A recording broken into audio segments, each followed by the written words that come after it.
Okay guys, we're going to talk about the basic tools that you need to get sewing, to get started with sewing, and pretty much this is it right here. It's not a whole lot, to be honest, so you don't need a lot of money to get sewing. You might spend that at the fabric store. So anyway, on fabric, clarify that. So one of the first things that you need is a really good pair of scissors that are used only for cutting fabric and patterns. Patterns are made of like a tissue type paper, special really thin paper.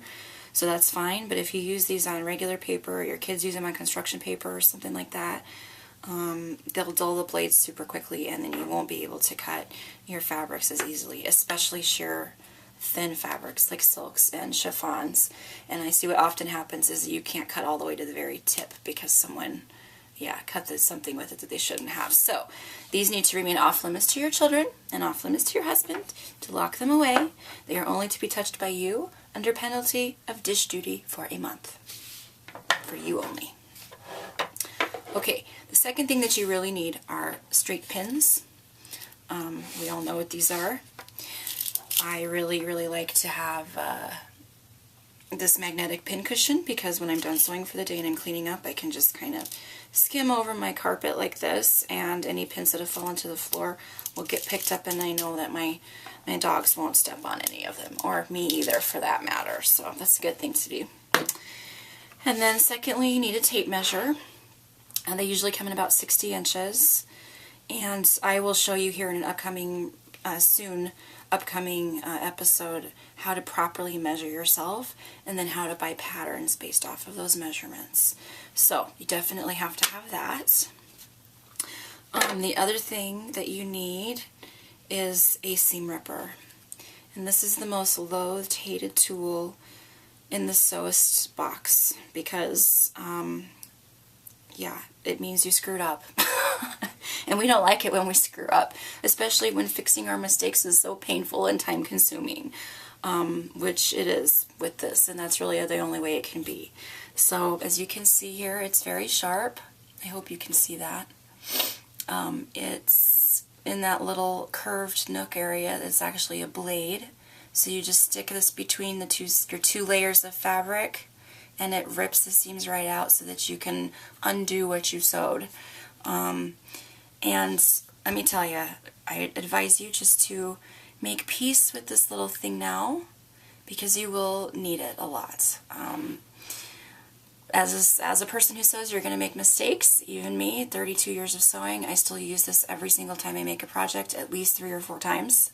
So I have learned to adopt a Zen-like acceptance and a patience practice. It's very Buddhist when I have to break this out, and I actually kind of just have to go into my own little chanting thing and get through it, because I've spent many hours just kind of crying when I've had to pull this out. So one way to avoid that is to measure twice, and always check twice before you start stitching, and make sure you're sewing the right sides together, make sure you're sewing the right pieces together. All of that's happened to me. So this seam ripper, not fun, but absolutely essential. Must have this. Absolutely must. Then you're going to need a seam gauge, and I'll explain this more as we get through the lessons, but it has a slider right here, and the slider kind of helps you determine and make sure that you are sewing with the right seam allowance, it's called. And again, I'll explain all of these terms as we go through the lessons. But hopefully you can see that slider, just to make sure that from the edge of your fabric to your seam, you've left the proper amount of distance for whatever the pattern calls for. Seam gauge. Then you're going to need some hand sewing needles. A package like this comes in varying sizes, lengths, diameters, with different sized eye holes.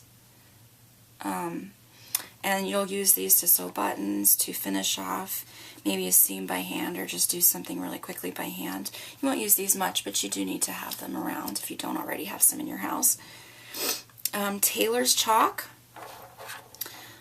usually comes in squares, but I've used this one a lot.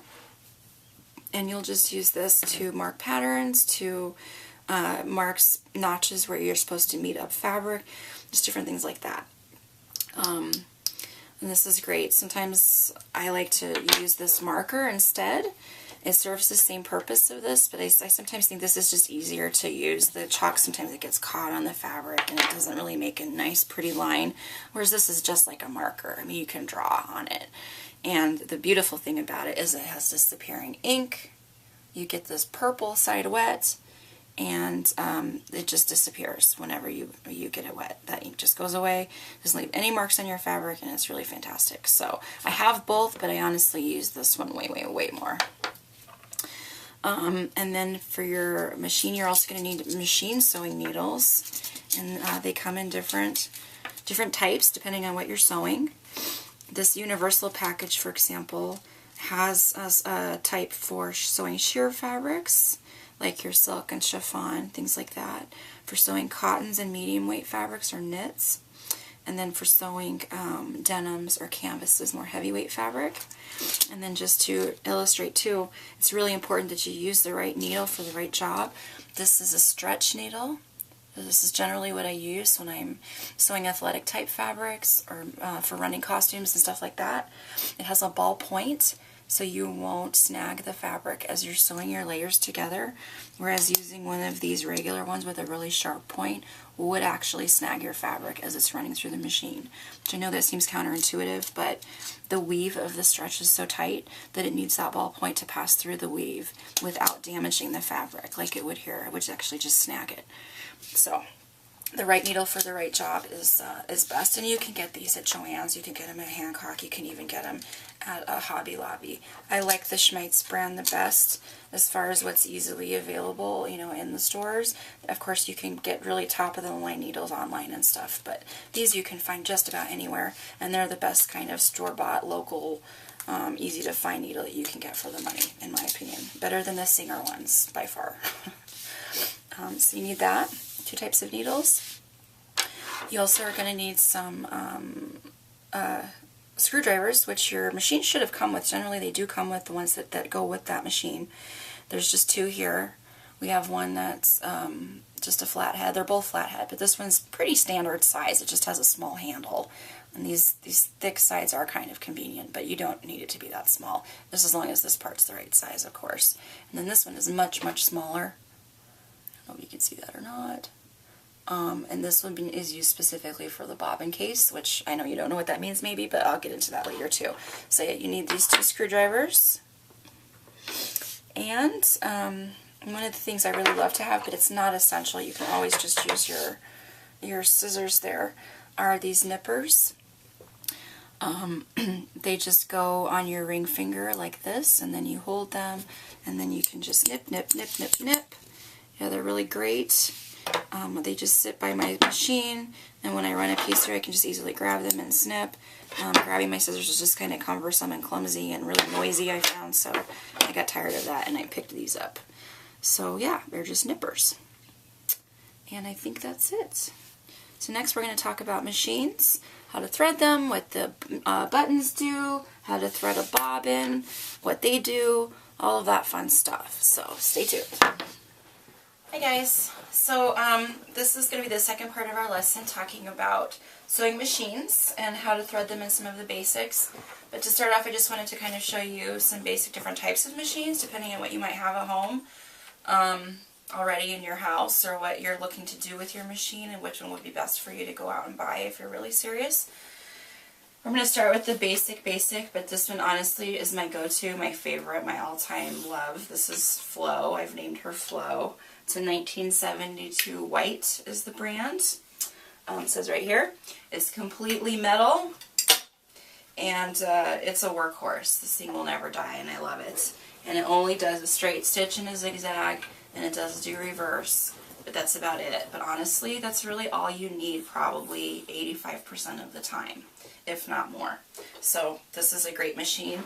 You know, I always recommend if you don't have a machine, you might try just going to your local thrift store, Goodwill, looking for an old machine like this. They're usually, you know, maybe around 25, 30 bucks. Sometimes they even come in a cabinet already for you, and they might just need, you know, a couple little things like some feet, which you can get at sewing supply stores, and they'll be ready to rock. And these machines will last you your entire life. They just don't do all the fancy stuff that a lot of the newer machines do. But this is certainly going to get you through everything you want to start off with doing. This is much more complicated. It's called a serger. And when you look at the inside of your store-bought garments at the seams, you'll notice several rows of stitching, and that's what this machine can do. These can be kind of tricky. They're especially difficult to thread. So if you're not experienced with sewing, I recommend not starting off with this. But if this is what you have in your house, and this is all you have in your house, then by no means don't let that stop you. Just go on YouTube, maybe do a little more research about sergers and how to use them. I'm probably not going to go into this that much here through these lessons. You know, maybe at some point, but it'll still be really basic because honestly, I'm still learning how to use this machine myself. I haven't had it for very long. And then lastly, this is, I don't know if you can see it, it's really big. This is a computerized embroidery machine. It also does regular stitching like this one, but it does have several more stitch options. But you put on this extra attachment here, and you can hook it to your computer, and then you hook it up with a hoop and your fabric, and it will stitch out a computerized embroidery design. And to do that, you really don't need to know how to sew at all. You really just have to know how to thread your machine and press a button on the computer and use computer software. That's about it. So that's really cool if you want to learn to monogram, or if you want to put like Mickey and Minnie or something on your costume, or, you know, big like starfish for Ariel or something like that with thread. This is a great route to do that. This does get expensive. It requires a lot of specialized supplies like special threads designed specifically for embroidery. Usually comes on a spool like this, and it's very, very silky. I can show you this up close later. And you also need different types of backing and stabilizer and different things for your fabric. So the tools for this can get expensive. The software can get expensive. These machines themselves are not cheap. But if you're really serious or you want to start a home business, this might be the thing for you. So next I'm just going to, we're going to take this machine over here to my sewing table, and we're going to just walk through how to thread it, how to wind a bobbin, how to put the bobbin in the machine, and just how to get started. Okay, now we're going to talk about machine basics. So like I mentioned earlier, this is a pretty standard machine. It only does a straight stitch and a zigzag stitch, which again is all you really need to get going with sewing and making most things you want to make. So I'm just going to show you what all these dials mean, what they do, and how to thread the top thread of your machine, and how to thread the bobbin of your machine, because you need two threads. They interlock together, and that's what forms your seam. So first I just want to say that if you have a machine that you inherited or you have one laying around the house, try to find the manual for it. They should all have come with an owner's manual, and the owner's manual tells you stuff like, you know, how to set the needle, how to thread the bobbin, how to thread the machine, even like maintenance stuff, what all the dials are for, how to oil your machine, all kinds of stuff, different feet, what they do. Yeah, all kinds of stuff. So if you have your manual, great. If you don't have one, that's okay. You can have, there's an option for you. Usually if you go to the manufacturer's website and look up the model number, which generally on these older machines, there's a plate on the back that tells you the make and model or serial number of your machine. You can go to the manufacturer website, and most of the time they're free to download. You might have to pay a small fee. Worst case scenario, you can go to eBay and try to find your manual for your machine. And if you can't find your manual, it's okay. Most machines, even if they're newer ones, they thread pretty much the same way. So it's not that difficult to figure out. You might just have to kind of play with it and sew some scraps together and make sure you've got it figured out before you actually make anything important with it. Okay, so, oops, sorry about that. First, let's talk about the different dials. I'm going to turn the machine around really quick so you can see a couple things on the back. Let's see. Yeah. So, here we have our spool pins for our thread. And they just go like, if this is your thread you're using, it just sits right on there like that. If you're using a double needle, you'd put on two. That's why there's two spool pins here. But yeah, most of the time one, you can use either one. It doesn't really matter.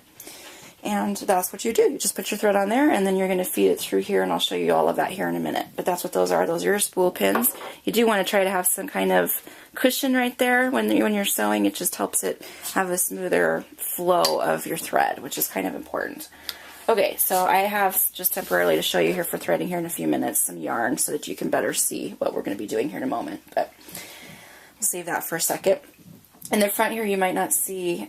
There's two of these little catches that you, as you're threading, weave the thread through it from from the back. This is taking the back to the front. You'll see those in more detail here in a minute too. Okay, this lever, if you'll watch the foot of the machine here, this lever raises it up and down. And that's super important. You're going to use that every single time you sew a stitch. Okay, and then this gadget here on the top is something a lot of newer machines don't necessarily have, but these older machines do, and what it does is it controls the pressure of your presser foot as it pushes down on your machine to help you push the fabric through the machine as you're sewing. And then this little deal right here is just turns off the light. It's just the light switch.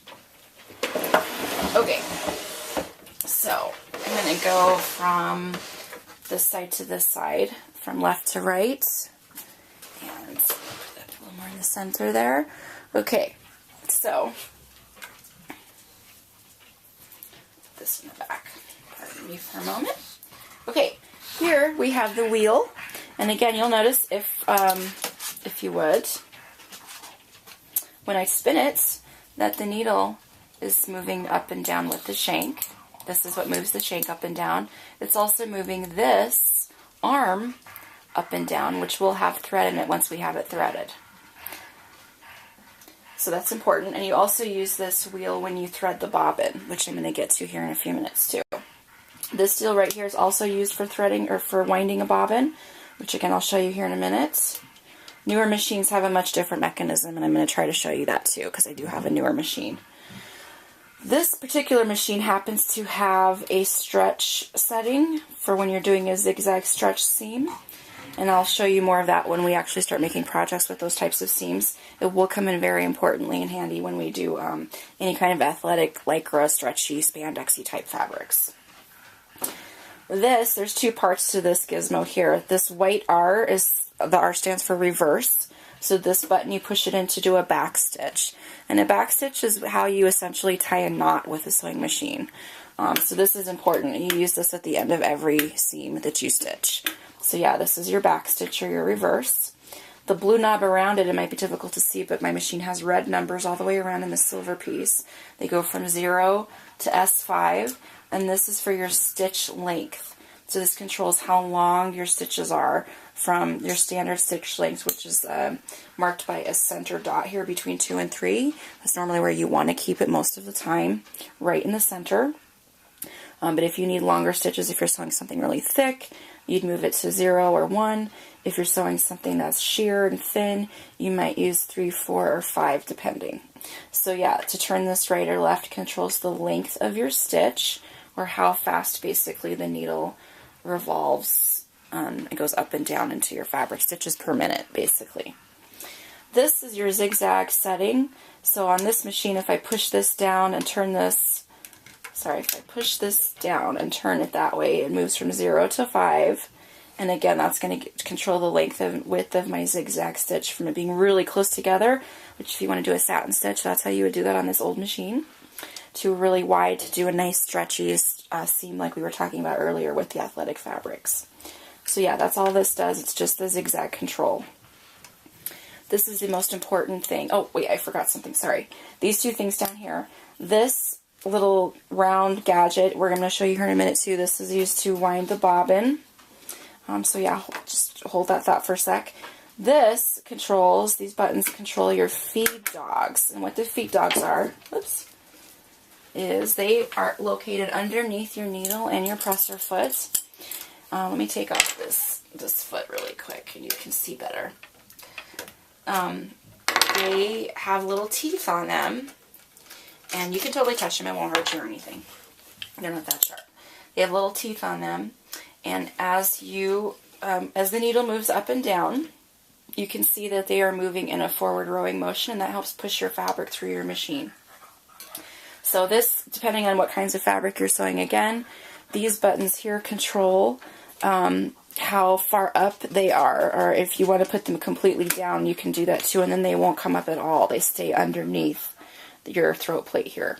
They don't break that surface, that flush surface. Okay, so this is the shank. It's what holds your needle. And again, that lever in the back that I showed you a minute ago is raising that up and down. Here, put my hand back there, maybe you can see better. Raises that up and down, and that's your foot, your presser foot goes on there. Let me take a second to talk to you about feet. This foot is pretty standard. It's pretty much the only one you might ever really need for most typical just stitching. You'll notice here that it has a nice big gap here in the center. So that's so that for a zigzag your needle can go back and forth and back and forth and back and forth and back and forth. And then it can also be used for a straight stitch too. The needle will just stay in that one stationary place and just stitch there as it moves. So your it fits on this shank through this. This little notch here just goes right on the screw. You tighten it up and boom, you're ready to rock. You'll notice here in between these two prongs of the foot, there's a tiny little slit right there in the center. And that, once you have your machine threaded, you will pull your thread through that slit, and you'll see that here in a moment too. So I'm going to put this back on, put my foot back on the shank, and I'm just going to tighten it by hand, and then I use the screwdriver here.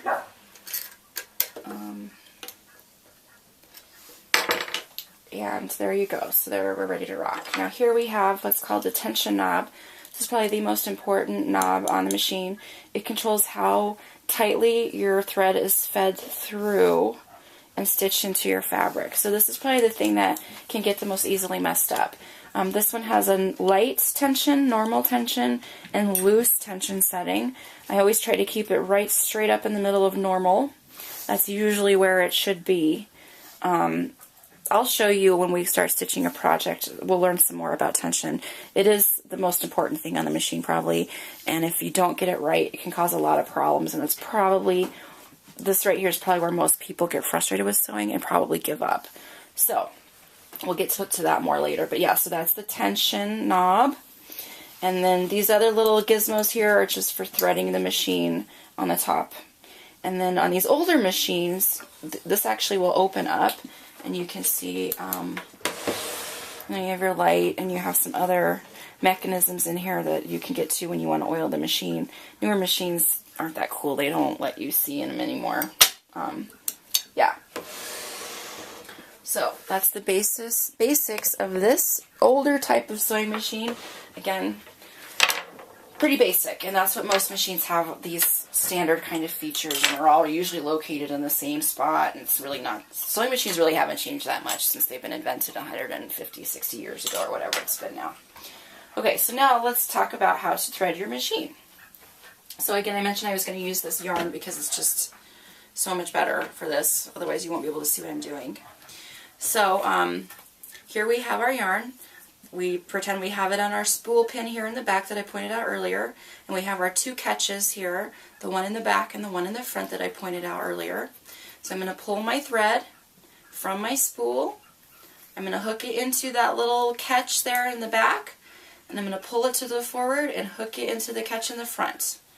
Okay, then we come, I want you just to pay attention to this one. Just ignore this for a second. We come down, we thread it between the two silver discs of our tension rod, being sure to catch the spring on the other side. You should see some type of wire loop or U-shape that when you place your thread in front of it, it pushes and moves it up and down. That again is controlling the tension of your thread. Then you're going to pull it up, and you're going to thread it through your little arm. I had this pre-threaded so I didn't waste your time. This old machine, you actually have to thread it through a little hole here. On newer machines, there's often a slit up here. You just pull it through, and it wastes a lot more time effective. But anyway, on this old machine I had to thread it through. So again, let's review. So far, up from our thread spool to the back catch, to the forward catch, down through the tension knob, up through the arm. Then we're going to go on this machine, my instructions in my manual say to come behind this little hook and go in between the two pieces here. I know it's difficult to see, but when you look at your machine, you'll probably understand what I'm talking about. And then we're going to come down. There's another hook here, which is kind of difficult to see, right here in the front. So I'm going to bring that through there. Okay, turn the light back on. There's another little spring hook right here next to the needle. And that's just make sure that my thread stays right down along next to the needle once I have it threaded. So we're going to pull that through there. There we go. Now, if I were using roll thread, I would actually thread my needle here at the very hole at the bottom. Once I had that done, I'm going to pull my thread through that little slit in the two prongs of the foot that I pointed out to you earlier as well. And then pull your tail, they call this the tail, to the back of your machine. And there you go. You have your machine top threaded. It's not that difficult. And like I said, most machines, old or new, follow the same basic pattern or flow from spool pin, back catch, front catch, down around the tension, catching the spring, up through your arm, down through your hook, second hook, third little hook, through your needle, through your foot. So up, front, up, front, down and around, up, down, through and back, basically is how that works. Okay, so now I'm going to show you how to do the bobbin thread.